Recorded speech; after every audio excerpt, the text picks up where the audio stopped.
যাদের হৃদয়ে আছে আল্লাহর ভয় তারা কবু পথ ভুলে যায় না। আল্লাহর প্রেম ছাড়াই দুনিয়ায় কারো কাছে কোনো কিছু চায় না। রাতের আধার যারা সিজদাতে রয়, দু চোখের শ্রুতি নদী যেন বয়। ছলনার হাত ছানি যত আসুক না, পেছনে ফিরেও তাকায় না। যাদের হৃদয়ে আছে আল্লাহর ভয় তারা কবু পথ ভুলে যায় না। আল্লাহর প্রেম ছাড়াই দুনিয়ায় কারো কাছে কোনো কিছু চায় না। আল্লাহ রাব্বুল আলামিন বলেন, আমি পয়গম্বর ইব্রাহিমকে দুনিয়ার জমিনের ভিতরে পাঠিয়েছি। পয়গম্বর ইব্রাহিম আর কেউ নয়, তিনি হচ্ছেন খলিলুল্লাহ। সুবহানাল্লাহ। পয়গম্বর ইব্রাহিমকে খলিলুল্লাহ করে পাঠিয়েছেন কে? আওয়াজ দিয়ে বলতে হবে, পাঠিয়েছেন কে? পয়গম্বর ইব্রাহিম হচ্ছেন খলিলুল্লাহ। পয়গম্বর ইব্রাহিমকে খলিলুল্লাহ করে পাঠিয়েছেন কে? আরো জোরে বলেন, পাঠিয়েছেন কে? পয়গম্বর ইব্রাহিম আলাইহিস সালাম, তিনি হচ্ছেন খলিলুল্লাহ, আর আমার নবীজি হচ্ছেন হাবিবুল্লাহ। আল্লাহু আকবার। পয়গম্বর ইব্রাহিম হচ্ছেন খলিলুল্লাহ। খলিল মানেও বন্ধু, হাবিব মানেও বন্ধু। তবে খলিল মানে এমন বন্ধু, পয়গম্বর ইব্রাহিম আলাইহিস সালাম আমার আল্লাহর জন্য পাগল, আর হাবিব মানে হচ্ছে এমন বন্ধু আমার নবীজির জন্য আমার আল্লাহ নিজেই পাগল। সুবহানাল্লাহ পড়ে। পয়গম্বর ইব্রাহিম আলাইহিস সালাম রব্বুল আলামিনকে কতটুকু ভালোবাসতেন দেখেন। কিতাবের ভিতরে পাওয়া যায়, এক ফেরেশতা রব্বুল আলামিনের কাছে গেল, যাওয়ার পরে বলল, রব্বুল আলামিন তোমার পয়গম্বর ইব্রাহিম নাকি তোমাকে অত্যাধিক পরিমাণে ভালোবাসে। আল্লাহ রব্বুল আলামিন বললেন, হ্যাঁ ফেরেশতা, হ্যাঁ আমার পয়গম্বর ইব্রাহিম আমাকে অত্যাধিক পরিমাণে ভালোবাসে। এইবার ফেরেশতাটা ডাক দিয়ে বলল, রব্বুল আলামিন তোমার পয়গম্বর ইব্রাহিম তোমাকে কতটুকু ভালোবাসে আমি একটু পরীক্ষা করতে চাই। আল্লাহ রব্বুল আলামিন বললেন, পরীক্ষা করার অনুমতি দেওয়া হলো। এইবার ওই ফেরেশতাটা দুনিয়ার জমিনের ভিতরে আসলেন। আসার পরে ছদ্মবেশের ভিতরে আসলেন। আসার পরে পয়গম্বর ইব্রাহিম আলাইহিস সালাম কোথায় যেন যাচ্ছিলেন, পয়গম্বর ইব্রাহিম আলাইহিস সালামের সামনে দিয়ে যাওয়া শুরু করলেন। পয়গম্বর ইব্রাহিম আলাইহিস সালামের সামনে যখন যাওয়া শুরু করলেন, ওই ফেরেশতাটা রব্বে কারীমের নাম সুন্দর করে ডাক দিল। ডাক দেওয়ার পরে ইব্রাহিম আলাইহিস সালামের অন্তরের ভিতরে যিনি ভালোবাসা বাড়িয়ে দিল, গলার আওয়াজ বড় করে বলেন, তিনি কে? ইব্রাহিম আলাইহিস সালামের অন্তরের ভিতরে ভালোবাসা বেড়ে গেল। ইব্রাহিম আলাইহিস সালামের অন্তরের ভিতরে যখন ভালোবাসা বেড়ে গেল, ভালোবাসা বেড়ে যাওয়ার পরে পয়গম্বর ইব্রাহিম আলাইহিস সালাম খোঁজা শুরু করলেন, কে এত সুন্দর করে আমার রব্বে কারীমের নামটা সুন্দর করে ডাক দিল। পয়গম্বর ইব্রাহিম আলাইহিস সালাম ডানে তাকায়, পয়গম্বর ইব্রাহিম বামে তাকায়, পয়গম্বর ইব্রাহিম সামনে তাকায়, পয়গম্বর ইব্রাহিম পিছনে তাকায়, কিন্তু কাউকে দেখতে পেলেন না পয়গম্বর ইব্রাহিম। এইবার হঠাৎ করে ইব্রাহিম আলাইহিস সালাম বললেন, কে গো তুমি, বের হয়ে আসো। লক্ষ কোটি দুরূদ সালাম বিশ্ব মানবতার মুক্তির দূত, একমাত্র দিশারি হুজুর আকরাম সাল্লাল্লাহু আলাইহি সাল্লামের প্রতি আমরা সবাই পাঠ করছি সাল্লাল্লাহু আলাইহি ওয়াসাল্লাম। যেই নবীজির উপর একবার দরুদ পড়লে 10টা রহমত নাজিল করে কে? 10টা গুনাহ মাফ করে কে? 10টা বেহেশতের দরওয়াজা বুলন্দ করে কে? সুবহানাল্লাহ। সেই বিশ্ব নবীর উপর আমরা দরুদ শরীফ পাঠ করছি। আর বিশেষ করে আজকে হচ্ছে কিসের রাত? কথা কয় না। কালকে কি বার? তাহলে আজকে কিসের রাত?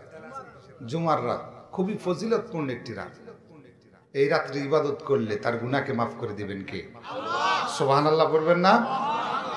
সেই বিশ্ব নবীর উপর আমরা দরুদ শরীফ পাঠ করছি, সবাই পড়ছি সাল্লাল্লাহু আলাইহি ওয়াসাল্লাম।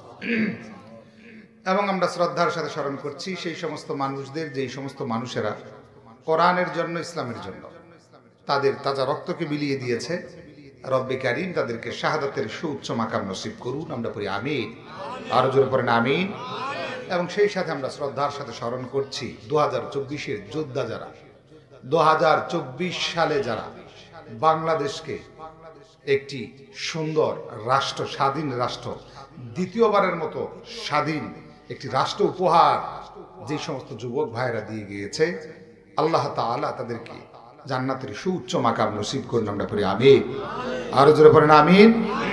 আজকে আমরা আওয়াজ দিতে ভুলে গিয়েছি, যার কারণে তাগুতি শক্তিরা আমাদের দিকে তাকায় থাকে, চিল্লাপন ঠিক না। আমরা যদি আওয়াজ দিতে পারতাম তাহলে চট্টগ্রামের ভিতরে আমাদের ভাই অ্যাডভোকেট আলিফ, ওনাকে দুনিয়া থেকে শেষ করে দেওয়া হলো। আমরা যদি সঠিকভাবে আওয়াজ দিতে পারতাম, কোন নাস্তিক কোন মুরতাদ মুসলমানদের দিকে চোখ রাঙিয়ে তাকানোর সুযোগ পেত না। আমরা যদি আওয়াজ দিতে পারতাম, কোন কুলাঙ্গার কোন তাগুতি শক্তি মুসলমানদের দিকে তাকানোর সাহস পেত না, চিল্লায় পর ঠিক কি না। অতএব আমাদেরকে গর্জে উঠতে হবে। আমরা যদি গর্জে উঠি, আমরা যদি নারায়ে তাকবীরের হুঙ্কার দিয়ে বাংলাদেশকে গর্জিয়ে দিতে পারি, তাহলে এই বাংলার জমিনে কোন কুলাঙ্গার কোন নাস্তিক ইসলামের বিপক্ষে কথা বলার সুযোগ পাবে না, পাবে না, পাবে না। অতএব আমরা এই ব্যাপারে হুঁশিয়ার, ঠিক কিনা। এই ব্যাপারে আমাদের মজবুত ঈমান। আমাদের নবীর বিরুদ্ধে কেউ যদি কথা বলে, তাদের ব্যাপারে জিরো টলারেন্স আছে না নাই? এই মুসলমান আওয়াজ দিয়ে বলতে হবে, আছে না নাই? ইসলামের বিপক্ষে কেউ যদি কথা বলে, তাদের ব্যাপারে জিরো টলারেন্স আছে না নাই? কোরআনের বিপক্ষে কেউ যদি কথা বলে, তার ব্যাপারে জিরো টলারেন্স আছে না নাই?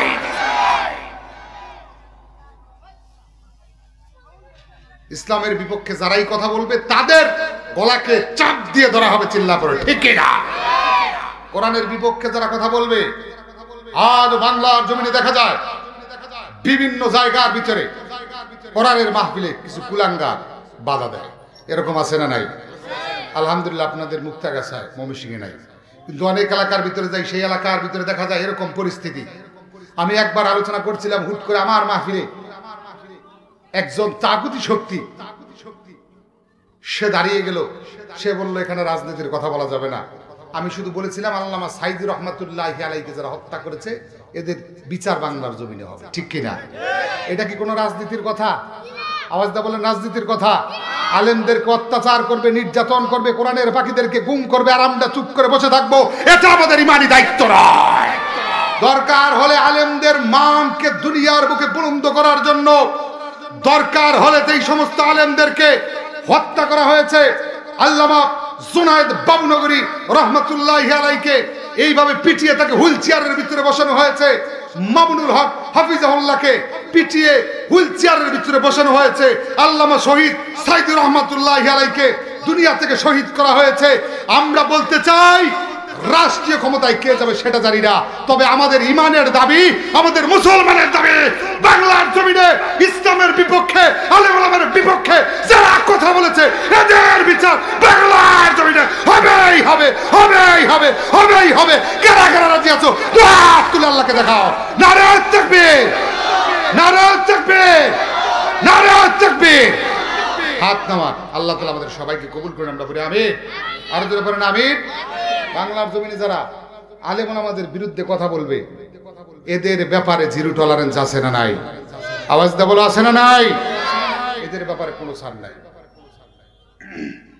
যাই হোক, ভারতের ভিতরে এক বাদশা ছিল। ভারতের ভিতরে কি ছিল? সাউন্ড কি এই পর্যন্ত আর নাই? আহারে, এভাবে ওয়াজ করলে 1.5 ঘন্টা ওয়াজ করলে তো জীবন শেষ হয়ে যাবে। ভারতের ভিতরে এক বাদশা ছিল। বাদশার একজন খাদেম ছিল, তবে এমন খাদেম না যেই খাদেম 400 কোটি টাকার মালিক। আওয়াজ দা বলেন, হয়েছে কি হয় নাই? বিগত সময়ে 400 কোটি টাকার মালিক ওই খাদেম, তার পিএস। আর এদিকে দেখেন তার খাদেম কেমন। ভারতের ভিতরে বাদশা ছিল, বাদশার একজন খাদেম ছিল, তিনি ছিলেন নম্র, ভদ্র এবং বিনয়ী। আচ্ছা, আপনাদের কাছে প্রশ্ন আমার, একটা লোককে তখনই একটা লোক নিয়ে যায় যখন সে বিশ্বস্ততার সহিত কাজ করে, ঠিক কিনা? তার মানে ওই খাদেম নিঃসন্দেহে বিনয়ী, বিশ্বস্ত, যার কারণে তার মালিক অর্থাৎ ওই বাদশা বিভিন্ন জায়গায় নিয়ে যায়। তো তাকে বিভিন্ন জায়গায় নিয়ে যায়, নিয়ে যাওয়ার পরে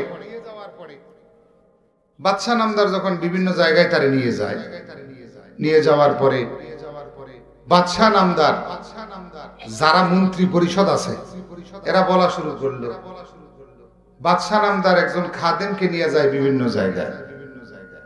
আমাদের টাকা পয়সার অভাব নাই, ধন দৌলতের অভাব নেই, কোনো কিছুর অভাব নেই, যোগ্যতার অভাব নেই। আপনারা কি শুনতেছেন? যোগ্যতার অভাব নেই। আমাদেরকে কেন বাদশা নিয়ে যায় না? হঠাৎ করে বাদশার কানে গেছে আওয়াজ। বাদশার কানে আওয়াজ যাওয়ার পরে বাদশা নামদার একদিন মিটিং ডাকছে সবাই। মিটিং ডাকার পরে বাদশা নামদার বলতেছে যে শোনো, তোমাদের প্রশ্ন কি? আমি কেন এই খাদেমকে নিয়ে সব জায়গায় যাই? আজকে প্রশ্নের উত্তর দিব। বাদশা নামদার খাজানসিকে বলল, খাজানসি, আমার রাজ্যে একটা দুষ্প্রাপ্য বস্তু আছে। দুষ্প্রাপ্য বস্তু বুঝেন? যেটা সহজে পাওয়া যায় না, অনেক দাম, রেয়ার, ইংরেজিতে বলে রেয়ার, যেটা সচরাচর পাওয়া যায় না। দুষ্প্রাপ্য কি জিনিস? কয়েকটা পাথর আছে, এই পাথরটাকে তুমি নিয়ে আসো। পাথরটাকে নিয়ে আসা হলো। আসার পরে বললেন বাদশা নামদার সবাইকে উদ্দেশ্য করে বললেন, এই আমার মন্ত্রী পরিষদের সদস্যরা সরো, এই যে একটা পাথর দেখা যায়, পাথরটার দাম সম্পর্কে তোমাদের কারো কি জানা আছে? তারা বলল বাদশা নামদার আমাদের কারো জানা নাই। বাদশা নামদার বলল এই পাথরের দাম আমার রাজত্বের অর্ধেক। এবার বুঝে থাকলে বলেন পাথরের দাম কম না বেশি? আওয়াজ দিয়ে বলতে হবে, কম না বেশি? কতটুকু বেশি? একটু, অনেক বেশি। এবার সবাই চমকে গেছে, বাদশা কি কয়? এবার বাদশা সর্বপ্রথম সেনাপতিকে ডাক দিল, বলল সেনাপতি মশাই, এই যে একটা পাথর দেখা যায়, এই পাথরটার দাম তুমি নিশ্চয়ই জানো? বলে হ্যাঁ জানি। বলে পাথরটা আমার সামনে ভেঙে ফেলো। আপনাদের কাছে প্রশ্ন, সেনাপতি কি পাথর ভাঙবে? আপনাদের কি মনে হয়? আসলেই ভাঙলো না। সেনাপতি বলল এটা ভাঙতে পারবো না। বাদশা নামদার খুশি হয়ে কিছু উপঢৌকন দিয়া সেনাপতিরে দিল তার জায়গায় বসাইয়া। একটু পরে উজিরকে ডাক দিল, উজির, এই যে পাথর দেখা যায়, পাথরটার দাম সম্পর্কে কি তোমার কোনো ধারণা আছে? বলে হ্যাঁ ধারণা তো অবশ্যই আছে। কেমন? কয় আপনার রাজত্বের অর্ধেক। তাহলে তুমি পাথরটাকে ভেঙে ফেলো। উজির বলছে বাদশা নামদার ইহা আমি কখনোই করতে পারবো না, কারণ এই পাথরের দাম অনেক। বাদশা নামদার তাকে কিছু উপঢৌকন দিয়ে তার জায়গায় বসায় দিল। একটু পরে এক একজন করে বিভিন্ন মন্ত্রীদেরকে ডাকা হলো, বিভিন্ন মন্ত্রীদের কাছে বলা হলো, বিভিন্ন মন্ত্রীরা একই প্রশ্নের জবাব দিল। সবাইকে কিছু উপঢৌকন হাদিয়া তোহফা দিয়ে পাঠিয়ে দেওয়া হলো। পাঠিয়ে দেওয়ার পরে সর্বশেষ বাদ আছে কে? খাদেম। সর্বশেষ বাদ আছে কে? খাদেম। খাদেমকে ডাকা হলো। খাদেম আসলো। এইবার পুরা মন্ত্রী ক্যাবিনেটের ভিতরে যারা আছে সবাই কানাঘোষা শুরু করলো, হায় হায় এইবার বুঝি শেষ, কারণ যারে তারে দিয়া তো সব কাজ হয় না। এবার যখন ওই খাদেমকে ডাক দিল, ডাক দেওয়ার পরে খাদেমকে বলল এই পাথরের দাম জানো? বলে পাথরের দাম তো জানি। কয় পাথরটাকে ভেঙে ফেলো। বলতে দেরি, ভাঙতে দেরি হয় নাই। সবাই বলছে বাদশা নামদার আগেই বলছিলাম যারে তারে দিয়ে সব কাজ হয় না। এই লোকেরা দিচ্ছেন মাতাব্বরির কাজ, এই লোক কি মাতাব্বরি বুঝবে? এই লোক তো ভেঙেই ফেলবে। তো এই কথা বলার পরে বলতেছে থামো, আমি যেটা বুঝি তোমরা সেটা বুঝো না। বাদশা নামদার এক এক করে সবাইকে প্রশ্ন করলো, তোমাদেরকে ডাকলাম, পাথরটাকে ভাঙতে বললাম, কেউ ভাঙলা না, উপঢৌকন দিলাম, চলে গেলা, কিন্তু কেন ভাঙলা না বলো তো? ডাক দিয়ে বলতেছে বাদশা নামদার আমরা ভাঙি নাই, কারণ হলো এই পাথরের দাম অনেক, আপনার রাজত্বের অর্ধেক। এত দামি জিনিস আমরা ভাঙতে পারবো না, কারণ এটা যদি ভেঙে ফেলি রাষ্ট্রীয় সম্পদ নষ্ট হবে। এবার সর্বশেষ খাদেমকে ডাক দিল, খাদেম এই যে এরা এতগুলা লোক তোমার সামনে বলল আমি ভাঙতে পারবো না, আমি ভাঙতে পারবো না, আমি ভাঙতে পারবো না, কিন্তু তুমি কেন ভাঙলা? এবার খাদেম ডাক দিয়ে বলতেছে বাদশা নামদার এখানে একটা কারণ আছে। কারণ কি? কারণ হলো আপনি আমার মুনি, আমি আপনার গোলাম। গোলামের দায়িত্ব হচ্ছে মুনিবের অর্ডার পালন করা। আওয়াজ দা বলেন কার অর্ডার পালন করা? মুনিবকে বাদশা, গোলামকে খাদেম। গোলাম মুনিবের হুকুম পালন করেছে, মুনিব বলেছে এটা ভেঙে ফেলো, আমি গোলাম হয়ে কেমনে এটাকে নাকুশ করি, যার কারণে ভেঙে ফেলেছে। সুবহানাল্লাহ পড়ে। এবার প্রিয় মুক্তাগাছাবাসী, আমাদের রবকে, আমাদের মুনিবকে একটু রাত্রিবেলায় আসমানের দিকে শাহাদাত আঙ্গুল উঁচা করে আল্লাহর একটু জোরে ডাক দেওয়া যাবে না? বলেন আল্লাহ, আরো জোরে বলেন আল্লাহ, আরো জোরে বলেন আল্লাহ। হাত নামা। আল্লাহ নাম ডাক দিলে দিলটা শান্ত হয় কি হয় না? শান্ত করে দেন কে? শীতল করে দেন কে? সুবহানাল্লাহ পড়ে। তাহলে আমাদের মুনিব কে? আমরা কার গোলাম? হুকুম মানবো কার? ইব্রাহিম আলাইহিস সালামের রব কয়জন ছিলেন? আওয়াজ দা বলেন। আমাদের রব কয়জন? আচ্ছা, দ্বিতীয় কোনো ইলা যদি থাকতো তাহলে তারা কি থাকতো না শেষ হয়ে যেত? কথা কার? লাউ কানা ফীহিমা আলিহাতুন ইল্লাল্লাহু লাফাসাদাতা। আল্লাহ বলেন দুনিয়া এবং আসমানের ভিতরে দ্বিতীয় কোনো ইলা যদি থাকতো তাহলে তারা উভয়ই ধ্বংস হয়ে যেত। এজন্য আজকের আলোচনার বিষয়ের ভিতরে চলে এসেছি। আজকের আলোচনার বিষয় হচ্ছে পয়গম্বর ইব্রাহিম আলাইহিস সালামের বৈশিষ্ট্য। কার বৈশিষ্ট্য? পয়গম্বর ইব্রাহিম আলাইহিস সালামের বৈশিষ্ট্য। আজকের যতক্ষণ পর্যন্ত আলোচনা করব ততক্ষণ আলোচনার ভিতরে ইব্রাহিম আলাইহিস সালামের 8টি বৈশিষ্ট্যের কথা বলবো। আওয়াজ দা বলেন কয়টা? জোরে বলতে হবে ভাইয়েরা, কয়টা? আপনারা শুনবেন না ভাগবেন? ইনশাআল্লাহ। 1 নাম্বার, ইব্রাহিম আলাইহিস সালামের 1 নাম্বার বৈশিষ্ট্য, ইব্রাহিম আলাইহিস সালামের 1 নাম্বার বৈশিষ্ট্য হচ্ছে তিনি হচ্ছে খলিলুল্লাহ। না, সুবহানাল্লাহ করার দরকার নাই, আরো আস্তে কোন সুবহানাল্লাহ। এত আলিশা থাকলে কাম হবো। সুবহানাল্লাহ পড়ে। আল্লাহ রাব্বুল আলামিন সূরাতুন নিসা 125 নম্বর আয়াতে কারিমার ভিতরে বলেন ওয়াত্তাখাযাল্লাহু ইব্রাহিমা খলিলা। আল্লাহ রাব্বুল আলামিন বলেন আমি পয়গম্বর ইব্রাহিমকে দুনিয়ার জমিনের ভিতরে পাঠিয়েছি। পয়গম্বর ইব্রাহিম আর কেউ নয়, তিনি হচ্ছেন খলিলুল্লাহ। সুবহানাল্লাহ। পয়গম্বর ইব্রাহিমকে খলিলুল্লাহ করে পাঠিয়েছেন কে?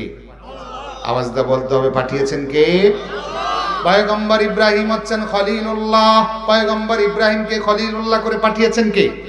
আরো জোরে বলেন, পাঠিয়েছেন কে? পয়গম্বর ইব্রাহিম আলাইহিস সালাম, তিনি হচ্ছেন খলিলুল্লাহ, আর আমার নবীজি হচ্ছেন হাবিবুল্লাহ। আল্লাহু আকবার। পয়গম্বর ইব্রাহিম হচ্ছেন খলিলুল্লাহ। খলিল মানেও বন্ধু, হাবিব মানেও বন্ধু।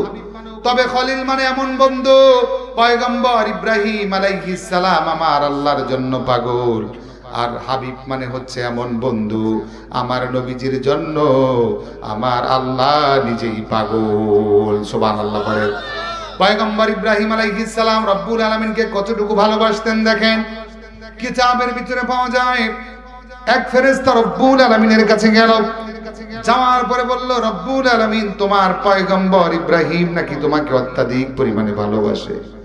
আল্লাহ রব্বুল আলামিন বললেন হ্যাঁ ফেরেশতা, হ্যাঁ আমার পয়গম্বর ইব্রাহিম আমাকে অত্যাধিক পরিমাণে ভালোবাসে। এইবার ফেরেশতাটা ডাক দিয়ে বলল রব্বুল আলামিন তোমার পয়গম্বর ইব্রাহিম তোমাকে কতটুকু ভালোবাসে আমি একটু পরীক্ষা করতে চাই। আল্লাহ রব্বুল আলামিন বললেন পরীক্ষা করার অনুমতি দেওয়া হলো। এইবার ওই ফেরেশতাটা দুনিয়ার জমিনের ভিতরে আসলেন, আসার পরে ছদ্মবেশের ভিতরে আসলেন। আসার পরে পয়গম্বর ইব্রাহিম আলাইহিস সালাম কোথায় যেন যাচ্ছিলেন, পয়গম্বর ইব্রাহিম আলাইহিস সালামের সামনে দিয়ে যাওয়া শুরু করলেন। পয়গম্বর ইব্রাহিম আলাইহিস সালামের সামনে যখন যাওয়া শুরু করলেন, ওই ফেরেশতাটা রব্বে কারীমের নাম সুন্দর করে ডাক দিল। ডাক দেওয়ার পরে ইব্রাহিম আলাইহিস সালামের অন্তরের ভিতরে যিনি ভালোবাসা বাড়িয়ে দিল, গলার আওয়াজ বড় করে বলেন তিনি কে? ইব্রাহিম আলাইহিস সালামের অন্তরের ভিতরে ভালোবাসা বেড়ে গেল। ইব্রাহিম আলাইহিস সালামের অন্তরের ভিতরে যখন ভালোবাসা বেড়ে গেল, ভালোবাসা বেড়ে যাওয়ার পরে পয়গম্বর ইব্রাহিম আলাইহিস সালাম খোঁজা শুরু করলেন, কে এত সুন্দর করে আমার রব্বে কারীমের নামটা সুন্দর করে ডাক দিল। পয়গম্বর ইব্রাহিম আলাইহিস সালাম ডানে তাকায়, পয়গম্বর ইব্রাহিম বামে তাকায়, পয়গম্বর ইব্রাহিম সামনে তাকায়, পয়গম্বর ইব্রাহিম পিছনে তাকায়, কিন্তু কাউকে দেখতে পেলেন না পয়গম্বর ইব্রাহিম। এইবার হঠাৎ করে ইব্রাহিম আলাইহিস সালাম বললেন, কে গো তুমি, বের হয়ে আসো। এইবার ওই ফেরেশতাটা বের হয়ে আসলো। আসার পরে ফেরেশতাটা ডাক দিয়ে বলল, পয়গম্বর ইব্রাহিম, আমি আর কেউ নই, আমি হচ্ছে একজন পথিক। ইব্রাহিম আলাইহিস সালাম বলে, আমার আল্লাহর নামটাকে সুন্দর করে জপলো। এইবার পথিক ডাক দিয়ে বলে, ও পয়গম্বর ইব্রাহিম, আমি তোমার রবের নাম ডেকেছি। সুবহানাল্লাহ। ইব্রাহিম আলাইহিস সালাম বললেন, আবার একটু আমার রবের নাম ডাক দাও। এইবার এই কথা বলার পরে ওই পথিক ডাক দিয়ে বলল, পয়গম্বর ইব্রাহিম, আমি যদি তোমার রবের নাম ডাক দিই কি দিবা? পয়গম্বর ইব্রাহিম আলাইহিস সালাম বলে, ও পথিক, তুমি যদি আমার রবের নাম সুন্দর করে ডাক দাও, সুন্দর করে ডাক দেওয়ার কারণে আমার সম্পদের অর্ধেক সম্পত্তি তোমার নামে লিখে দিব। সুবহানাল্লাহ।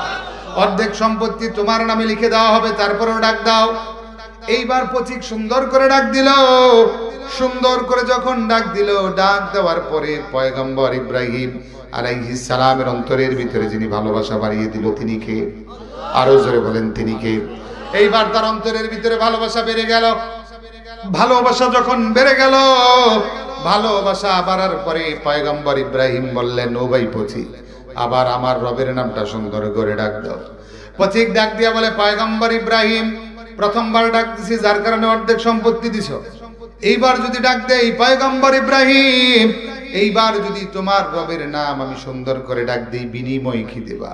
পয়গম্বর ইব্রাহিম আলাইহিস সালাম বলে, ও ভাই পথিক, এইবার যদি ডাক দাও, বাকি অর্ধেক সম্পত্তি তোমার নামে লিখে দিব। আল্লাহু আকবার। বাকি অর্ধেক সম্পত্তি তোমার নামে লিখে দেওয়া হবে, তারপরেও ডাক দাও। কারণ ভালোবাসা আসে কার পক্ষ থেকে? আরো জোরে বলেন, কার পক্ষ থেকে? এইবার পয়গম্বর ইব্রাহিম আলাইহিস সালামের কথা মতো ওই পথিকটা রব্বে কারীমের নাম সুন্দর করে ডাক দিল। যখনই পয়গম্বর ইব্রাহিম আলাইহিস সালামের কথা মতো ওই পথিকটা ডাক দিল, অর্থাৎ ফেরেশতাটা ডাক দিল, সাথে সাথে পয়গম্বর ইব্রাহিম আলাইহিস সালামের অন্তরের ভিতরে যিনি ভালোবাসা বাড়িয়ে দিল, গলার আওয়াজ উঁচু করে বলেন, তিনি কে? এইবার ভালোবাসা বেড়ে গেল। পয়গম্বর ইব্রাহিম ডাক দেয়া বলে, ও ভাই পথিক, আবার ডাক দাও। এইবার পথিক ডাক দিয়া বলে, ও পয়গম্বর ইব্রাহিম, আগের বার ডাক দিছি, ডাক দেওয়ার কারণে বাকি অর্ধেক সম্পত্তি দিয়ে দিয়েছো। পরের বার ডাক দিয়েছি, পরের বার ডাক দেওয়ার কারণে বাকি অর্ধেক সম্পত্তি লিখে দিয়েছো। পয়গম্বর ইব্রাহিম, তোমার তো এখন আর কিছুই বাকি নাই, কি দিবা? পয়গম্বর ইব্রাহিম আলাইহিস সালাম বলে, ও ভাই পথিক, এইবার যদি ডাক দাও, আগের বার অর্ধেক সম্পত্তি দিছি, পরের বারে বাকি অর্ধেক সম্পত্তি দিছি রে পথিক, এইবার যদি আমার রবের নাম সুন্দর করে ডাক দাও, আমার তো সম্পদ নাই, কিন্তু আমি চিরদিনের জন্য তোমার গোলাম হয়ে যাব। সুবহানাল্লাহ। তারপরও আমার রবের নাম ডাক দাও। এইবার সুন্দর করে ডাক দিল। ডাক দেওয়ার পরে ওই পথিক অর্থাৎ ওই ফেরেশতাটা ডাক দিয়ে বলল, পয়গম্বর ইব্রাহিম, তোমার সম্পদেরও দরকার নাই, তোমারে আমার গোলাম বানানোর দরকার নাই। আমি এসেছিলাম কার পক্ষ থেকে? আরো জোরে বলেন, কার পক্ষ থেকে? আমি এসেছিলাম রব্বে কারীমের পক্ষ থেকে তোমাকে পরীক্ষা করার জন্য। ও পয়গম্বর ইব্রাহিম, শোনো শোনো, আমি আল্লাহর পক্ষ থেকে এসেছিলাম, তোমাকে পরীক্ষা করেছি, আর পরীক্ষায় 100তে 100 পেয়েছো। সুবহানাল্লাহ। এটার নাম হচ্ছে খলিলুল্লাহ। তাহলে ইব্রাহিম আলাইহিস সালামের 1 নম্বর বৈশিষ্ট্য কি? বুঝলা গেছে? ইব্রাহিম আলাইহিস সালামের 1 নম্বর বৈশিষ্ট্য কি? খলিলুল্লাহ। আওয়াজ দা বলেন, একটু জোরে বলেন, 1 নম্বর পরিচয় কি? সুবহানাল্লাহ পড়বেন না? ইব্রাহিম আলাইহিস সালাম খলিলুল্লাহ। আর আমার নবীজি কি? যখনই আমার নবীজির মন খারাপ, তখনই ভালো করে দেন কে? আরো জোরে বলা লাগবে, ভালো করে দেন কে? বিশ্ব নবী সাল্লাল্লাহু আলাইহি সাল্লাম মেরাজের ভিতরে গেলেন।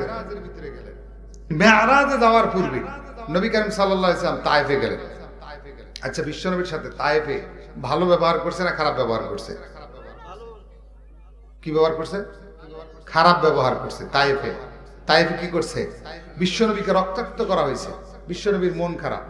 তায়েফের কথা ভেবে কাঁদে শুধু দুনয়ন, এমন দরদি পেতে কাঁদে মন অনুক্ষণ। তায়েফের কথা ভেবে কাঁদে শুধু দুনয়ন, এমন দরদি পেতে কাঁদে মন অনুক্ষণ। ঠিক কিনা? তায়েফের ভিতরে বিশ্বনবীকে অত্যাচার নির্যাতন করা হয়েছে। বিশ্বনবীর মন খারাপ, হৃদয়টা ভাঙা, সাথে সাথে খুশি করে দিলেন কে? আল্লাহর সাথে একটা দিদার, একটা কানেকশন সৃষ্টি করে, একটা কথোপকথন সৃষ্টি করে বিশ্বনবীর মনকে ভালো করে দিলেন। চিৎকার দা পড়েন সুবহানাল্লাহ। তাহলে এক নাম্বার ইব্রাহিম আলাইহিস সালামের পরিচয় হচ্ছে তিনি খলিলুল্লাহ। সুবহানাল্লাহ পড়ে। এটা হলো এক নাম্বার ইব্রাহিম আলাইহিস সালামের বৈশিষ্ট্য। ইব্রাহিম আলাইহিস সালামের দ্বিতীয় নাম্বার বৈশিষ্ট্য সূরা বাকারা 124 আল্লাহ বলেন, আল্লাহ রাব্বুল আলামিন সূরাতুল বাকারা 124 নম্বর আয়াতে কারিমার ভিতরে বলেন, وَإِذِ ابْتَلَى إِبْرَاهِيمَ رَبُّهُ بِكَلِمَاتٍ فَأَتَمَّهُنَّ قَالَ إِنِّي جَاعِلُكَ لِلنَّاسِ ইমামা। চিৎকার দিয়ে বলেন আল্লাহু আকবার। আরো জোরে বলেন আল্লাহু আকবার। কথা ঠিক আছে, আরো জোরে বলেন কথা ঠিক আছে। আল্লাহ রাব্বুল আলামিন বলেন, পয়গম্বর ইব্রাহিমকে আমি শুধু নবী করে পাঠাই নাই, পয়গম্বর ইব্রাহিমকে আমি আল্লাহ দুনিয়াতে শুধু নবী করে পাঠাই নাই, পয়গম্বর ইব্রাহিম হচ্ছেন গোটা মানব জাতির নেতা। সুবহানাল্লাহ। পয়গম্বর ইব্রাহিম আলাইহিস সালাম হচ্ছেন গোটা মানব জাতির ইমাম, গোটা মানব জাতির নেতা। পয়গম্বর ইব্রাহিমকে যিনি গোটা মানব জাতির নেতা করে পাঠিয়েছেন তিনি কে? আরো জোরে বলেন তিনি কে? পয়গম্বর ইব্রাহিম আলাইহিস সালাম হচ্ছেন গোটা মানব জাতির নেতা। আর এদিকে আমার নবীজি রাহমাতুল লিল আলামিন হাবিবে দো জাহা মুহাম্মাদুর রাসূলুল্লাহ সাল্লাল্লাহু আলাইহি ওয়াসাল্লাম হচ্ছেন গোটা রাসূলদের নেতা। সুবহানাল্লাহ। এদিকে ইব্রাহিম আলাইহিস সালাম হচ্ছেন গোটা মানব জাতির নেতা, নেতা করে পাঠিয়েছেন কে? কিন্তু নেতা হতে হবে আদর্শ নেতা। চিল্লা বলেন ঠিক কিনা? এই বাংলার জমিনে স্বাধীনতার পরে 2024 সালের পরে দুর্নীতি এখনো আছে না নাই? ঘুষ আছে না নাই? চাঁদাবাজি আছে না নাই? এই বাংলার জমিনে যদি সুদ, ঘুষ, চাঁদাবাজি, দুর্নীতি, মাদক যদি বন্ধ করতে চাই, সুশীল একটি রাষ্ট্রের গঠন যদি আমরা করতে চাই, কোরআন সুন্নাহর রাষ্ট্রের কোনো বিকল্প নাই। চিল্লা পড়েন ঠিক কিনা? বাংলার জমিনে যদি আমরা 2024 সালে আমরা যুদ্ধ করে স্বাধীন করেছি ঠিকই, কিন্তু বাংলার জমিনে শুনে রাখেন, স্বাধীনতা অর্জনের চেয়ে স্বাধীনতা ধরে রাখা কঠিন। বাংলার জমিনে যদি আমরা সুশীল একটি রাষ্ট্র গঠন করতে চাই, সুশীল একটি সমাজে পরিণত করতে চাই, তাহলে এই বাংলার জমিনে ওলামায়ে কেরামকে ক্ষমতার মস্তদে বসানোর দরকার আছে না নাই? আরো যারা বলেন দরকার আছে না নাই? বাংলার জমিনে যদি 2024 সালের মতো যুদ্ধ করে, কিংবা মুক্তিযুদ্ধের মতো যুদ্ধ করে, কিংবা 52 সালের মতো যুদ্ধ করে বাংলার জমিনে ইসলামকে প্রতিষ্ঠিত করতে হয়, বাংলার জমিন থেকে যদি চুরি, দুর্নীতি, সুদ, চাঁদাবাজ সবকিছু বন্ধ করতে হয়, আর বন্ধ করার জন্য যদি আবার আমাদেরকে রক্ত দিতে হয়, কারা কারা প্রস্তুত? হাত তুলে আল্লাহকে দেখাও। নারে তাকবীর, নারে তাকবীর, নারে তাকবীর। আল্লাহ তাআলা আমাদের সবাইকে কবুল করুন। আমরা পড়ি আমিন। আরো জোরে পড়েন আমিন। এই জন্য কোরআন সুন্নাহর কোনো বিকল্প নাই। চিল্লা পড়েন ঠিক কিনা? বাংলার জমিনে যদি আমরা সুশীল রাষ্ট্র পরিণত করতে চাই, আমাদের আলেম ওলামাকে, হকপন্থী ওলামায়ে কেরামকে আমাদেরকে মসনদের ভিতরে বসাইতে হবে। চিল্লা পড়েন ঠিক কিনা? দেখেন সারা বাংলাদেশের ভিতরে মিজানুর রহমান আজহারির মাহফিল আছে না নাই? কথা কয় না আছে না নাই? মিজানুর রহমান আজহারি যেই জায়গার ভিতরে প্রোগ্রাম করে, সেই জায়গায় হাজার হাজার লক্ষ লক্ষ মানুষ আছে না নাই? এটাই প্রমাণ করে আগামীর দেশ কোরআন সুন্নাহর বাংলাদেশ, আগামীর দেশ ইসলামের বাংলাদেশ, আগামীর দেশ কোরআন হাদিসের বাংলাদেশ। চিল্লা করে ঠিক কিনা?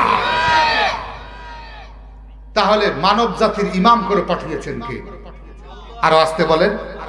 আমি কি কোনো কিছু ভুল বললাম? রাজনীতির কথা বললাম? কার কথা বললাম? যদি এতই খারাপ লাগে, কোরআনের যে আয়াতগুলো আছে কাইটা দেন। হবে সাহস? আওয়াজ দে বলেন। কোনো সাহস হবে না। দ্বিতীয় নাম্বার ইব্রাহিম আলাইহিস সালামের বৈশিষ্ট্য হচ্ছে তিনি ছিলেন ইমাম, তিনি ছিলেন নেতা। সুবহানাল্লাহ পড়ে। আগেকার যুগে খুব গভীর মনোযোগ দিয়ে খেয়াল করেন, কেউ অন্যদিকে তাকিমাকি করবেন না।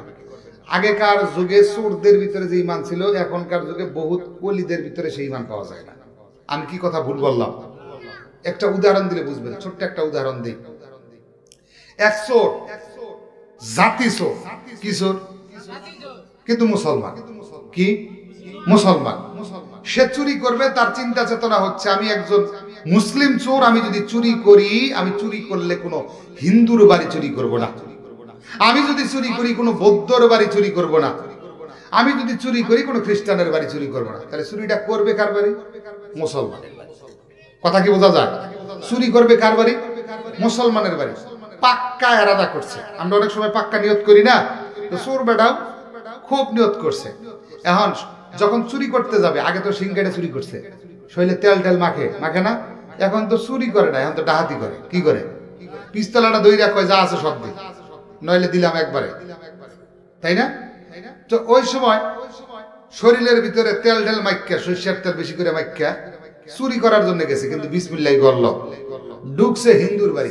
আওয়াজ দা বলেন মুসলমান ভাইরা কার বাড়ি? আচ্ছা চুরি করতে চাইছিল কার বাড়ি? কিন্তু ঢুকছে হিন্দুর বাড়ি।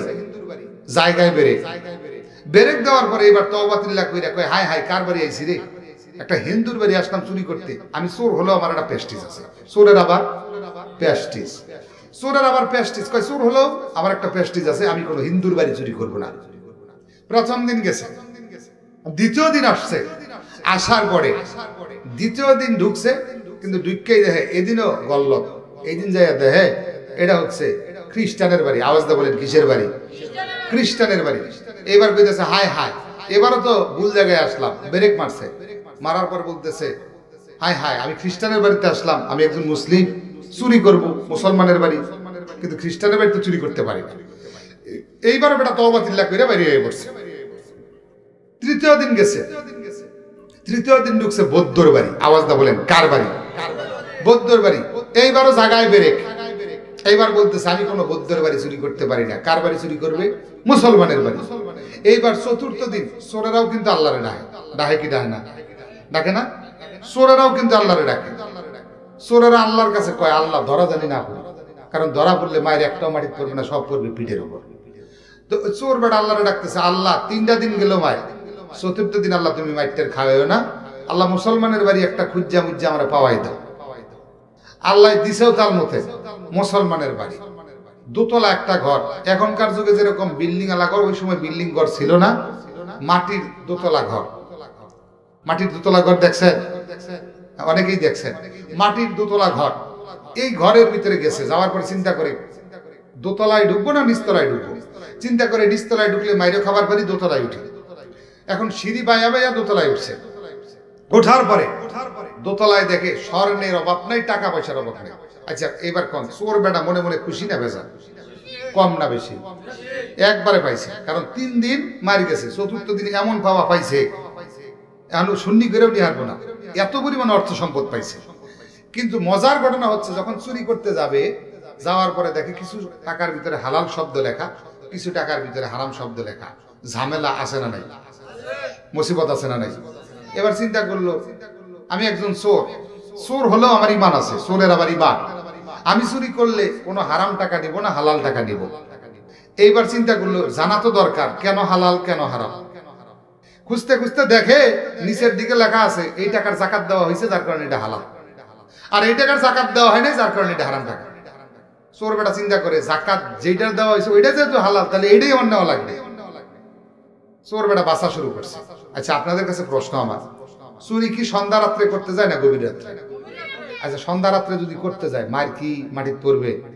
সব কই পড়বে? পিঠের উপর। চুরি করতে গেছে গভীর রাত্রে, এদিকে যখন সে বাঁচা শুরু করছে যে এটা হালাল এটা হারাম, এটা হালাল এটা হারাম, এদিকে সময় আসে না গেছে, মসজিদে মুয়াজ্জিন আজান দেওয়া শুরু করছে। চোর বেটা এবার কয় নামাজ বাদ দিয়া চুরি, এটা কখনোই হইতে পারে না। আল্লাহু আকবার। চুরি বাদ দিয়া নামাজ বাদ দিয়া চুরি, এটা কখনো হইতেই পারে না। তাহলে কি করব? আগে নামাজ পরে চুরি, আগে নামাজ পরে চুরি। কে কয়? চোর কয়। এবার চোর বেটা মনে মনে ভাবে চুরি যেহেতু করবো, নামাজ যেহেতু করবো, নামাজ পড়তে গেলে তো আজান দেওয়া লাগে। চোর বেটা এইবার কানের ভিতরে 2 আঙ্গুল ঢুকাইয়া আজান দেওয়া শুরু করছে। আচ্ছা মালিক কি জাগনা না ঘুমে? জাগনা। মালিক এমনি জাগনা, কারণ তাহাজ্জুদের জন্য উঠছে। মালিক বেটা চিন্তা করে যেই মুয়াজ্জিন থাকবে আমাদের মসজিদে, সেই মুয়াজ্জিন ঘরের দোতলায়। কারবারটা কি? তড়িঘড়ি করে উঠছে, উঠা দেখে যে সুদর্শন এক যুবক আজান দিয়া দাঁড়ায় রয়েছে। দাঁড়ায় থাকার পরে সালাম দিছে, সালাম দেওয়ার পরে বলতেছে যে বাবা তুমি কে? কয় আমার পরিচয় পরে নিবেন, আগে কোন নামাজ পড়ছেন? কয় না এখনো নামাজ পড়ি নাই, কয় উজু আছে, কয় একটু আগে তাহাজ্জুদ পড়ছি, কয় দেন একামত নামাজ শুরু করি। আলহামদুলিল্লাহ। তার মানে এখানে ইমামতি করবে কে? আওয়াজ দা কয় না, ইমামতি করবে কে? সুরে। আর মুয়াজ্জিনি করবে কে? মালিক। মালিক করবে ইমামতি, মালিক করবে মুয়াজ্জিনি, সুর করবে ইমামতি। এখন এত সুন্দর তেলাওয়াত করা শুরু করছে, দেখবেন অনেক হাফেজ সাহেব হুজুরদের তেলাওয়াত শুনলেই মজা লাগে, ঠিক কিনা? খানায় কাবার ভিতরে যখন তেলাওয়াত করা হয় তখন মজা লাগে কি লাগে না? চোখ দ্বারা অনেক সময় পানি ঝরে কি ঝরে না? ঝরে। আউমাউ করে কেঁদে ফেলে, ইমামরাও কাঁদে, মুসল্লিরাও কাঁদে, ঠিক কিনা? মাশাআরি রশিদ আল আফাসি কাতারের হেড ইমাম যখন তেলাওয়াত করে তখন মজা লাগে কি লাগে না? দেখবেন অনেক ছোট্ট ছোট্ট হাফেজে কোরআন যারা তেলাওয়াত করে এদেরও কণ্ঠের ভিতরে একটা মজা আছে না নাই? আছে। আমরা কিছুদিন আগে আরটিভিতে একটা রিয়েলিটি শো করলাম, আরটিভি সময়ের সেরা কণ্ঠ সিজন 1। সেখানে তেলাওয়াত বিচারক ছিলাম, তেলাওয়াত এবং গজল এবং আবৃত্তি এগুলার প্রতিযোগিতা হলো। সেখানে কিছু কিছু বাচ্চারা এত সুন্দর তেলাওয়াত দেখলাম, তেলাওয়াত শুনলেই মজা লাগে। আলহামদুলিল্লাহ। তো এত সুন্দর তেলাওয়াত করতেছে, মালিক বেড়া পালগা হয়ে গেছে, চোখ দিয়ে দর দর দর দর করে পানি ঝরতেছে। নামাজ যখন শেষ, মালিক প্রশ্ন করতেছে, বাজান তুমি কে? কয় এখনো বুঝেন নাই আমি কে? আমি আসছিলাম আপনার বাড়িতে অপারেশন করতে। কয় নিছর টিছর কিছু? কয় এখনো কিছু নিবার পারি নাই। নিমু কেমনে? তার আগেই হাজির। নিমু কেমনে? তার আগেই হাজির। কয় আমার বাড়িতে আওয়ার আগে কোনো বাড়িতে ঢুকছিলাম? কয় 3 বাড়িতে ঢুকছিলাম। কয় কি হয়েছে? কয় জায়গায় বেড়ে। কয় কেন? কয় আমি মনে মনে ভাবছি আমি যদি চুরি করি মুসলমানের বাড়ি চুরি করব, কিন্তু আমি ঢুকছি হিন্দুর বাড়ি, আমি ঢুকছি খ্রিস্টানের বাড়ি, আমি ঢুকছি বৌদ্ধর বাড়ি, এই জন্য চুরি করি নাই। এইবার মালিক বেড়া চিন্তা করে জামাই একখান পাইছি, এইটারই নেওয়া লাগবে। এইবার তৈরি করি করে তালা মাইরা নিচে চলে গেছে। যাওয়ার পরে কয় ও সকিনার মাও, সকিনার জন্য যে পুরা মমিসিং সহ ঘুইরা ফিরে একটা পাত্র খুঁজলা, পাত্র খুঁজা পাইলা না, পাত্র একখান পাইছি। কয় কোথায়? কয় ঘরের দোতলায়। আওয়াজটা বলেন কোন তলায়? আরো জোরে। ঘরের দোতলায়। কয় ঘরের দোতলায় আবার জামাই গেল কেমনে? কয় গেছে তুমি বুঝবা না, তোমার মেয়েরে সাজাও, এক্ষুনি বিয়া দেব। আলহামদুলিল্লাহ কর। তার মানে আগেকার যুগে চোরদের ভিতরে যে ঈমান ছিল, এখন বহু বুজুর্গদের ভিতরে সেই ঈমান পাওয়া যায় না। কারণ হলো কিয়ামতের আলামত। কিসের আলামত? আরো জোরে বলেন কিসের আলামত? কিয়ামত কাছে না দূরে? আওয়াজটা বলেন কাছে না দূরে? তাহলে যেই কথা বলতেছিলাম, ইব্রাহিম আলাইহিস সালামকে গোটা মানব জাতির ইমাম করে পাঠিয়েছেন কে? আরো জোরে বলেন। আপনাদের কি কষ্ট হচ্ছে? চলবে কিছুক্ষণ, ওঠে গে ওঠেন না? আই সুবহানাল্লাহ। তাহলে যাই হোক, 2 নাম্বার ইব্রাহিম আলাইহিস সালামের পরিচয় হচ্ছে তিনি হচ্ছে গোটা মানব জাতির ইমাম, গোটা মানব জাতির নেতা। সুবহানাল্লাহ। এখন আপনার মসজিদের যে ইমাম, সে কি নেতা নয়? আওয়াজটা বলেন। কারণ আসতে কোনকে? সে কি নেতা না? নেতা। কিন্তু তারে কি নেতা হিসেবে মানেন? মাস শেষে টাকা দেন কয় হাজার? 3000। মাস শেষে টাকা দেন 4000, মাস শেষে টাকা দেন 5000। তাও আমরা মাঝে মধ্যে একটা কথা বলি, যার নাই কোনো গতি সে করে ইমামতি। কেমন কারবারটি দেখেন, মসজিদের ভিতরে সভাপতি এমন কিছু ব্যাকুফ বেয়াদব সভাপতি আছে, আইসা মসজিদের ভিতরে ঢুকে আগে দেখে ময়লা আছে না নাই। যদি দেখে ময়লা আছে, ইমাম মুয়াজ্জিন খাদেম সবটির গোষ্ঠী উদ্ধার করে সারা। এরকম আছে না নাই? বকা জোকা দেওয়া শুরু করে, যা জবানে আছে তাই বলা শুরু করে দেয়। এরকম করা যাবে না। ইমামদেরকে মহব্বত করার দরকার আছে না নাই? ইমামদেরকে ভালোবাসার দরকার আছে না নাই? আগামীতে যদি কোরআন দিয়ে রাষ্ট্র পরিচালনা হয়, তাহলে বাংলাদেশে ইমামরা নেতৃত্ব দিবে ইনশাআল্লাহ। পড়েন আরো পড়েন ইনশাআল্লাহ। এবং সরকারি কাঠামো অনুযায়ী ইমামদের বেতন নির্ধারণ হবে। আলহামদুলিল্লাহ। পড়েন। ইমামদেরকে কদর করবেন, ইমামদেরকে ভালোবাসবেন, ইমামদেরকে মহব্বত করবেন। কারণ আলেম উলামাদেরকে যারা ভালোবাসে তাদেরকেও ভালোবাসেন কে? আরো জোরে বলেন ভালোবাসেন কে? এই জন্য আলেমদেরকে মহব্বত করার দরকার আছে না নাই? আরো জোরে বলেন। এটা গেল 2 নাম্বার। ইব্রাহিম আলাইহিস সালামের 3 নাম্বার বৈশিষ্ট্য, সূরা বাকারা 127 নম্বর আয়াত। আল্লাহ বলেন, আল্লাহ রাব্বুল আলামিন সূরাতুল বাকারার 127 নম্বর আয়াতে কারিমার ভিতরে বলেন, ওয়া ইয ইয়ারফাউ ইব্রাহিমুল কওয়াইদা মিনাল বাইতি ওয়া ইসমাঈল রাব্বানা তাকাব্বাল মিন্না ইন্নাকা আনতাস সামিউল আলিম। চিৎকার দেবেন আল্লাহু আকবার। আল্লাহ রাব্বুল আলামিন সূরাতুল বাকারার 127 নম্বর আয়াতে কারিমার ভিতরে বলেন, আল্লাহ রাব্বুল আলামিন বলেন, পয়গম্বর ইব্রাহিম এবং পয়গম্বর ইসমাঈল আলাইহিস সালাম, এই দুইজনকে, এই দুইজন দ্বারা আমি আল্লাহ কাবা ঘর নির্মাণ করিয়েছি। সুবহানাল্লাহ। পয়গম্বর ইব্রাহিম আলাইহিস সালামের দ্বারা আল্লাহ রাব্বুল আলামিন কাবা ঘর নির্মাণ করেছেন, তিনি হলেন কাবা ঘরের নির্মাতা। সুবহানাল্লাহ পড়ে। হযরত পয়গম্বর ইব্রাহিম আলাইহিস সালাম কাবা ঘর যখন নির্মাণ করছিলেন, কাবা ঘর নির্মাণ করার সময় পয়গম্বর ইব্রাহিম আলাইহিস সালাম যখন এক এক করে উপরের দিকে দালানগুলা তুলছিলেন, দালানগুলা তোলার সময় হঠাৎ করে যখন উপরের দিকে চলে গেল, পয়গম্বর ইব্রাহিম আলাইহিস সালাম যখন আর নাগাল পায় না, একটা পাথর ছিল, পাথর আল্লাহ রাব্বুল আলামিন পয়গম্বর ইব্রাহিম আলাইহিস সালামের নিচে, পায়ের নিচে পাথরটাকে দিয়ে দিলেন। যখন উপরের দিকে ওঠার প্রয়োজন হয়, আপনা আপনি পাথরটা উপরের দিকে উঠে, আবার যখন নিচের দিকে নামার প্রয়োজন হয়, আপনা আপনি পাথরটা নিচের দিকে নামে। সুবহানাল্লাহ। তার মানে ইব্রাহিম আলাইহিস সালামের 3 নম্বর পরিচয় হলো ইব্রাহিম আলাইহিস সালাম হচ্ছেন কাবা ঘরের নির্মাতা। পয়গম্বর ইব্রাহিম আলাইহিস সালাম কাবা ঘরটাকে নির্মাণ করেছেন। সুবহানাল্লাহ পড়ে। এটা হলো ইব্রাহিম আলাইহিস সালামের 3 নম্বর বৈশিষ্ট্য। 4 নম্বর ইব্রাহিম আলাইহিস সালামের বৈশিষ্ট্য হলো বুখারী শরীফের বর্ণনা 3349 নম্বর হাদিস, রাসূল আকরাম সাল্লাল্লাহু আলাইহি ওয়াসাল্লাম বলেন, হাসরের ময়দানে মাহশারের ভিতরে সর্বপ্রথম যাকে কাপড় পরিধান করানো হবে তিনি আর কেউ নয়, তিনি হচ্ছেন পয়গম্বর ইব্রাহিম। সুবহানাল্লাহ। হাসরের ময়দানে সর্বপ্রথম যাকে কাপড় পরিধান করানো হবে সে আর কেউ নয়, সে হচ্ছে পয়গম্বর ইব্রাহিম আলাইহিস সালাম। চিৎকার দিয়ে বলেন সুবহানাল্লাহ। আরো জোরে বলেন সুবহানাল্লাহ।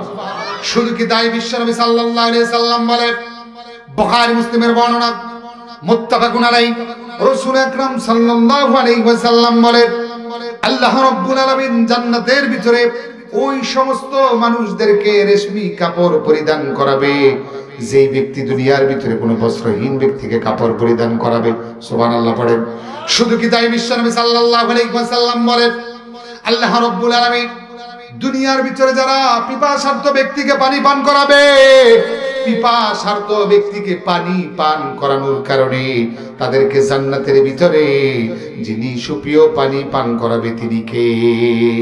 শুধু কি তাই, বিশ্বনবী সাল্লাল্লাহু আলাইহি সাল্লাম বলেন, এই হাদিসের ভিতরে বিশ্বনবী সাল্লাল্লাহু আলাইহি সাল্লাম বলেন, দুনিয়ার ভিতরে যেই ব্যক্তি কোনো ক্ষুধার্ত ব্যক্তিকে আহার দিবে, ক্ষুধার্ত ব্যক্তিকে আহার দেওয়ার কারণে তাকে জান্নাতে যিনি খাবার দিবে তিনি কে? আরো জোরে বলেন তিনি কে?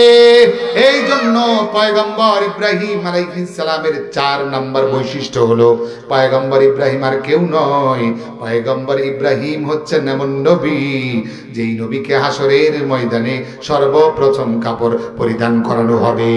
সুবহানাল্লাহ। এটা হলো 4 নম্বর। 5 নম্বর আসেন, ইব্রাহিম আলাইহিস সালামের 5 নম্বর বৈশিষ্ট্য হলো পয়গম্বর ইব্রাহিম আলাইহিস সালাম শুধু নবী নয়, পয়গম্বর ইব্রাহিম হলেন সিদ্দিক। আল্লাহু আকবার। পয়গম্বর ইব্রাহিম শুধু নবী নয়, পয়গম্বর ইব্রাহিম হচ্ছেন সিদ্দিক। সিদ্দিক উপাধি দিয়েছেন কে? আরো জোরে বলেন, সিদ্দিক উপাধি দিয়েছেন কে? সেই কথাই আল্লাহ রাব্বুল আলামিন সূরাতুল মারিয়াম 41 নম্বর আয়াত 41 নম্বর আয়াতে কারিমার ভিতরে রব্বুল আলামিন সুন্দর করে জানিয়ে দিলেন। আল্লাহ রাব্বুল আলামিন বলেন, আল্লাহ রাব্বুল আলামিন বলেন, ওয়াযকুর ফিল কিতাবি ইব্রাহিম ইন্নাহু কানা সিদ্দিকান নাবিয়্যা। চিৎকার দিয়ে বলেন আল্লাহু আকবার। আরো জোরে বলেন আল্লাহু আকবার। আল্লাহ রাব্বুল আলামিন বলেন, পয়গম্বর ইব্রাহিম শুধু নবী নয়, পয়গম্বর ইব্রাহিম সিদ্দিক। সিদ্দিক উপাধি দিয়েছেন কে? আরো জোরে বলেন, সিদ্দিক উপাধি দিয়েছেন কে? তিনি শুধু নবী নয়, তিনি ছিলেন সিদ্দিক। সুবহানাল্লাহ পড়ে। কেন তিনি সিদ্দিক? আমরা জানি ইব্রাহিম আলাইহিস সালাম এমন একটা পরিবারে জন্মগ্রহণ করেছে যেই পরিবারের ছিল কাফের। পরিবারের সদস্যরা ছিল কি? তার বাবা আজর কুমার, তিনি ছিলেন অগ্নি উপাসক, মূর্তি বানাইতেন আর বেচতেন, মূর্তি বানাইতেন আর বেচতেন, এটাই ছিল তার কাজ। ইব্রাহিম আলাইহিস সালাম ছোট্ট মানুষ, উনি তো আর বোঝে টোঝে না। ওনারা একদিন বুঝাইতেছে, ইব্রাহিম এই যে দেখতেছ মূর্তিগুলা, এগুলা আমার রব। নাউজুবিল্লাহ করবেন না? কোন মূর্তি কি রব হতে পারে? আরো জোরে বলেন। এই মূর্তি নিয়েও বাংলাদেশে বহুত কাহিনী হয়েছে কি হয় নাই? আরো জোরে বলেন, হয়েছে কি হয় নাই? হয়েছে। সবসময় থাকবে, বাতিল না থাকলে হকের মর্যাদা বোঝা যাবে না, ঠিক কিনা? তো যাই হোক, ইব্রাহিম আলাইহিস সালামকে বললো, বাবা এই যে মূর্তিগুলা দেখা যায় এগুলা তোমার রব, এগুলার খোদা হিসেবে গ্রহণ করো। আর কি করো, এই যে খোদা আজকে কিছু দিয়ে দিলাম এটা বাজারে নিয়ে বিক্রি করো। এমন খোদার উপাস্য করে যেই খোদারে বেচা যায়, নাউজুবিল্লাহ। এমন খোদা যেই খোদারে বিক্রি করা যায়। তো ইব্রাহিম আলাইহিস সালামকে পাঠানো হলো বাজারে। ইব্রাহিম আলাইহিস সালাম বাজারে নিয়ে যাচ্ছেন। নিয়ে যাওয়ার সময় দেখলেন এক খোদা আরেক খোদায় মারামারি করে, এক খোদা আরেক খোদায় কি করে, মারামারি করে। ইব্রাহিম আলাইহিস সালামের মাথা গেছে গরম হয়ে, যে এত মারামারি করস কে? ইব্রাহিম আলাইহিস সালাম এইবার রাগের মাথায় করলেন কি, একটার মাথা ভাঙলেন, একটার হাত ভাঙলেন, একটার পাও ভাঙলেন। মানে সমস্ত খোদারে সাইজ করা শেষ। নমরুদের খোদারে কি করা শেষ? সাইজ করা শেষ। সাইজ টাইজ কইরা ঝুড়ির ভিতরে তুইল্লা বাজারে নিয়ে গেছে। নিয়ে যাওয়ার পরে একটু পরে তার বাবা আসছে। আসার পরে বলতেছে, বাবা ইব্রাহিম কি করছো? বলে কিছু তো করি নাই। কয় এই যে সবগুলা ভাঙা। কয় ভাঙা তো আর সাধে না। কয় কেন? কয় যখন বাজারে নিয়ে আসতেছিলাম দেখলাম একটা আরেকটা ঘুষাঘুষি করে, একটা আরেকটা মারামারি করে। আমি চিন্তা করলাম এই খোদারা যদি মারামারি করে তাহলে তো খুবই সাংঘাতিক ব্যাপার। এই জন্য একটু সাইজ করছি। কি করছি? আরো জোরে বলেন, কি করছি? নমরুদ ফেরাউনকেও আল্লাহ সাইজ করেছে, ঠিক কিনা? জামানায়, প্রত্যেক জামানায় কিছু বেখাপ্পা লোক থাকে কি থাকে না? এদেরকে সাইজ আল্লাহ করে কি করে না? আরো জোরে বলেন, করে কি করে না? আল্লাহ ছাড় দেয় কিন্তু ছেড়ে দেয় না। আমরাও দেখেছি যারা দুর্নীতি করেছে, চাঁদাবাজি করেছে, যারা আলেমদের উপর অত্যাচার করেছে, এদেরকেও আল্লাহ সাইজ করেছে। চিল্লা পড়েন, ঠিক কিনা?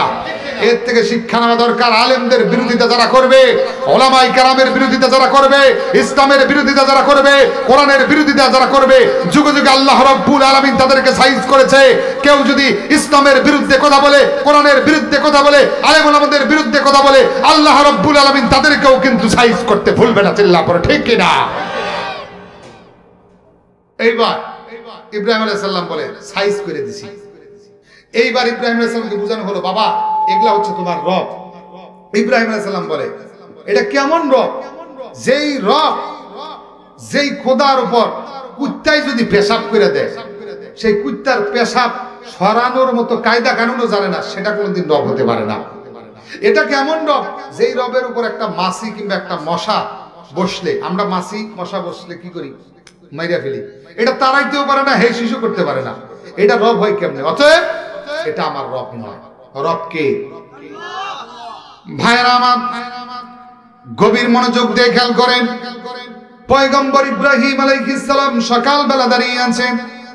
সকালবেলা যখন পয়গম্বর ইব্রাহিম আলাইহিস সালাম দাঁড়িয়ে আছে, দাঁড়িয়ে থাকার পরে পয়গম্বর ইব্রাহিম আলাইহিস সালাম যখন দাঁড়িয়ে আছে, দাঁড়িয়ে থাকার পরে পয়গম্বর ইব্রাহিম আলাইহিস সালাম দেখলেন আকাশের ভিতরে সূর্যটা ঝলমল টলমল করছে। রাত্রিবেলায় অন্ধকার ছিল, কিন্তু সকাল হওয়ার সাথে সাথে, সূর্য উদিত হওয়ার সাথে সাথে পুরো চতুর্দিকে আলোকিত।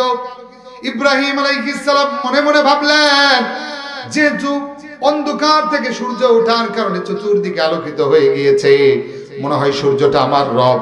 কিন্তু একটু পরে দেখলেন পয়গম্বর ইব্রাহিম আলাইহিস সালাম কি দেখলেন? একটু পরে যখন সন্ধ্যা হয়ে গিয়েছে, তখন আর আকাশের ভিতরে সূর্য নাই, সূর্য পশ্চিম দিকে হেলে গিয়েছে। একটু পরে দেখে সূর্য আর সূর্যের জায়গায় নাই, সূর্য অস্তজিত হয়ে গিয়েছে, সূর্য আর কোথাও পাওয়া যায় না। পয়গম্বর ইব্রাহিম আলাইহিস সালাম মনে মনে ভাবলেন, যেইটা উদিত হয় আবার যেইটা নিঃশেষ হয়ে যায়, সেটা কোনোদিন আমার রব হতে পারে না, ঠিক কিনা? একটু পরে পয়গম্বর ইব্রাহিম আলাইহিস সালাম রাত্রিবেলায় দাঁড়িয়ে আছে। রাত্রিবেলায় যখন পয়গম্বর ইব্রাহিম দাঁড়িয়ে আছে, দাঁড়িয়ে থাকার পরে ইব্রাহিম আলাইহিস সালাম দেখলেন আকাশের ভিতরে চাঁদ খ খ করছে, আলোকিত করছে। ইব্রাহিম আলাইহিস সালাম মনে মনে ভাবলেন, এই আকাশের চাঁদ বুঝি আমার রব। কিন্তু একটু পরে দেখলেন আকাশের তারকা রাজিগুলাও নেই, আকাশের চাঁদটাও নেই। ইব্রাহিম আলাইহিস সালাম মনে মনে ভাবলেন, যেইটা দেখা যায় আর যেইটা শেষ হয়ে যায়, সেটা আমার রব কোনোদিন হতে পারে না, ঠিক কিনা? ইব্রাহিম আলাইহিস সালাম মনে মনে ভাবলেন, কি আমার রব, কি আমার রব। সাথে সাথে পয়গম্বর ইব্রাহিম আলাইহিস সালামের মাথার ভিতরে যিনি বুদ্ধি দিয়ে দিলেন, তিনি কে? আরো জোরে বলেন, তিনি কে? ইব্রাহিম আলাইহিস সালাম সাথে সাথে বললেন, আমার সাথে পড়েন, পড়েন, ইন্নী ওয়াজ্জাহতু ওয়াজহিয়া লিল্লাযী ফাতারাস সামাওয়াতি ওয়াল আরদা হানিফা ওয়া মা আনা মিনাল মুশরিকিন। চিৎকার দেন আল্লাহু আকবার। ইব্রাহিম আলাইহিস সালাম বললেন, আমি সব কিছু থেকে আমার মুখটাকে ফিরিয়ে নিলাম, আমি আমার সব কিছু থেকে মুখটাকে ফিরিয়ে নিলাম, আমি আমার মুখটাকে দিয়ে দিলাম, আমি আমার সব কিছুকে ওই দিকে দিয়ে দিলাম যিনি আকাশের রব, যিনি জমিনের রব, যিনি গোটা বিশ্বের রব। সুবহানাল্লাহ। তার মানে ইব্রাহিম আলাইহিস সালাম সকল কিছু বাদ দিয়ে হক তালাশ করে হকটাকে গ্রহণ করেছেন, এজন্যই তিনি সিদ্দিক। সুবহানাল্লাহ পড়েন, আরো জোরে বলেন সুবহানাল্লাহ। তাহলে ইব্রাহিম আলাইহিস সালামের 5 নম্বর বৈশিষ্ট্য হচ্ছে তিনি নবী, তিনি সিদ্দিক। সুবহানাল্লাহ। এটা গেল 5 নম্বর। 6 নম্বর ইব্রাহিম আলাইহিস সালামের বৈশিষ্ট্য হচ্ছে তিনি হচ্ছে জাতির পিতা। সুবহানাল্লাহ করার দরকার নাই। 17.5 বছর জাতির পিতা একজনের মানছেন, হুট করে কি জাতির পিতা নাম চেঞ্জ করা যায়? জাতির পিতা দিয়েছেন কে? আরো জোরে বলেন জাতির পিতা দিয়েছেন কে? সূরা হাজ 78 নম্বর আয়াত। যদি এতই ইচ্ছা থাকে সূরা হাজ্জের 78 নম্বর আয়াত কাটা দেন, সাহস আছে? আরো জোরে বলেন। সূরা হাজ্জের ভিতরে আল্লাহ বলে, আমার সাথে পড়ে, আল্লাহ রাব্বুল আলামিন সূরাতুল হাজ্জের ভিতরে বলেন মিল্লাতা আবিকুম ইব্রাহিম ওয়া সাম্মাকুমুল মুসলিমিন। চিৎকার দেন আল্লাহু আকবার।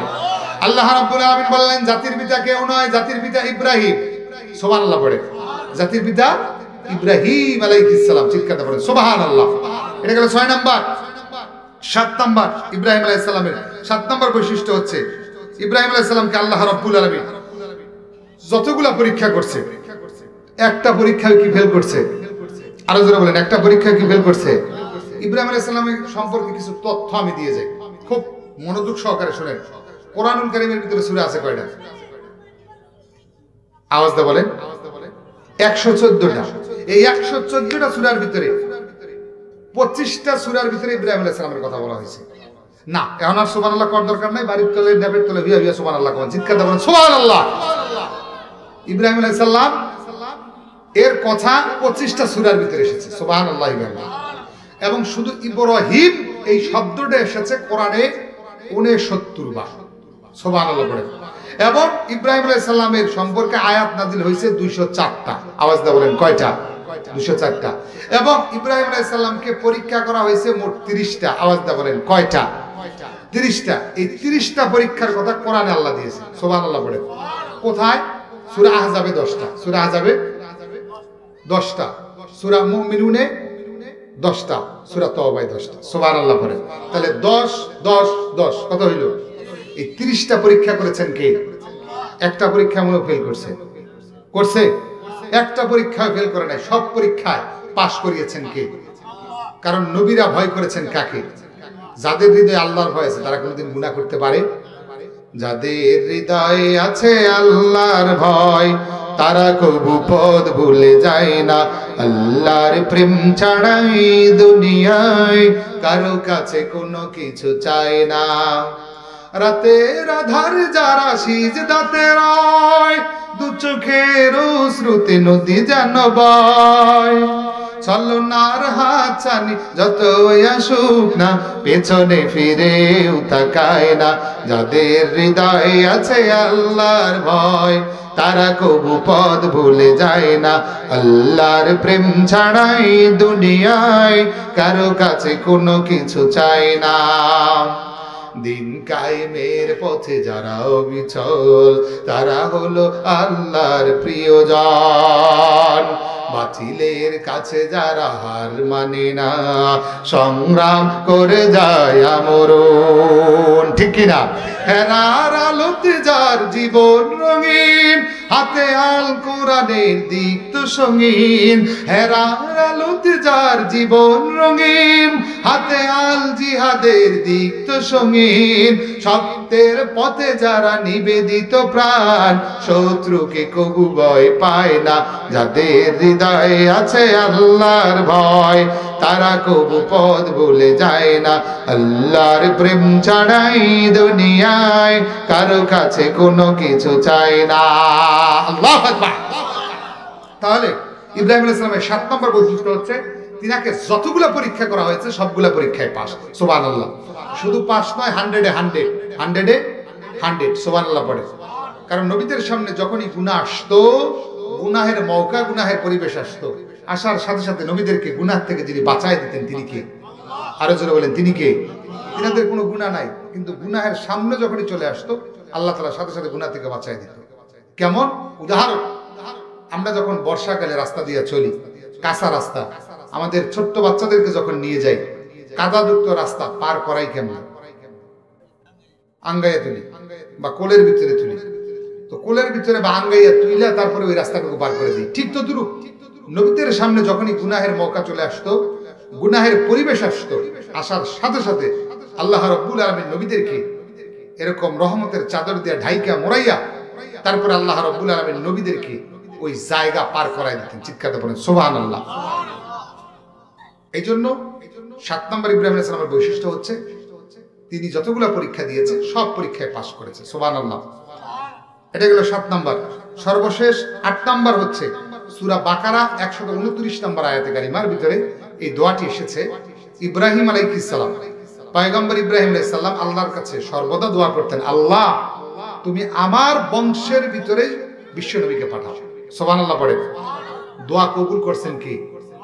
দোয়াটা কি? রব্বানা আবআথ ফীহিম রাসূলাম মিনহুম ইয়াতলুনা আলাইহিম আয়াতিকা ওয়া ইউআল্লিমুহুমুল কিতাবা ওয়াল হিকমা ওয়া ইউযাক্কিহিম ইন্নাকা আনতাল আজিজুল হাকীম। আল্লাহর কাছে দোয়া করতেন, আল্লাহ তুমি আমার বংশের ভিতরে শেষ জামানার নবীকে পাঠাও। সাথে সাথে দোয়াকে কবুল করছেন কে? আমরাও চাইবো কার কাছে? দুনিয়ার কোনো মানুষের কাছে না চেয়ে চাইবো কার কাছে? দিবেন কে? আমি তাসবিহ জপি গানে গানে, রাত কেটে যায় তবু ধ্যানে, সকাল হলে মিনার হতে মধুর সুরে জাগবো যখন, আল্লাহ তোমার আহ্বানে আমি তাসবিহ জপি গানে গানে।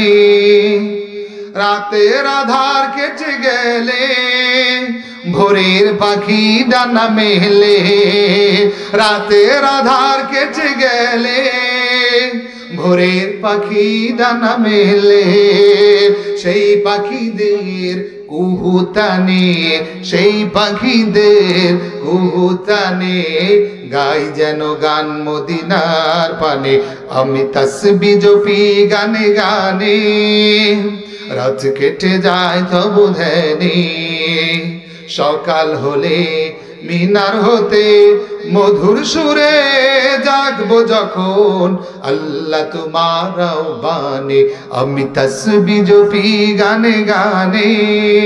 আল্লাহু আকবার। তাহলে ইব্রাহিম আলাইহিস সালামের কয়টা বৈশিষ্ট্যের কথা বলতে চেয়েছিলাম? 8টা বৈশিষ্ট্যের কথা শেষ, আমার আলোচনাও শেষ। আপনারা ভালো থাকবেন, সুস্থ থাকবেন। আর ইব্রাহিম আলাইহিস সালামের বৈশিষ্ট্য থেকে, ইব্রাহিম আলাইহিস সালামের জিন্দেগি থেকে আমাদের শিক্ষা হচ্ছে ইব্রাহিম আলাইহিস সালাম চিরকাল ছিলেন তাওহীদের পক্ষে। আমরাও তাওহীদের পক্ষে থাকবো ইনশাআল্লাহ। আল্লাহ রাব্বুল আলামিন আমাদেরকে কবুল করুন, মঞ্জুর করুন, মানবার মতো তৌফিক দান করুন। প্রথমে আমি গুনাহগারকে মানবার মতো তৌফিক দান করুন, তারপর আপনাদেরকে মানবার মতো তৌফিক দান করুন। আমিন। ওয়া আখির দাওয়ানা আলহামদুলিল্লাহি রাব্বিল আলামিন।